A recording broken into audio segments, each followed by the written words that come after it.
Hello guys, i-check muna tayo ng mga tulo at napakaraming tulo sa baba.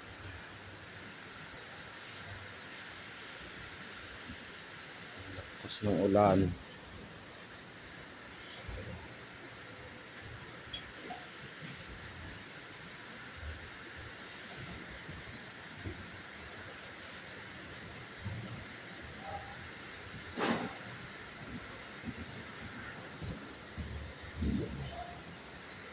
Yo,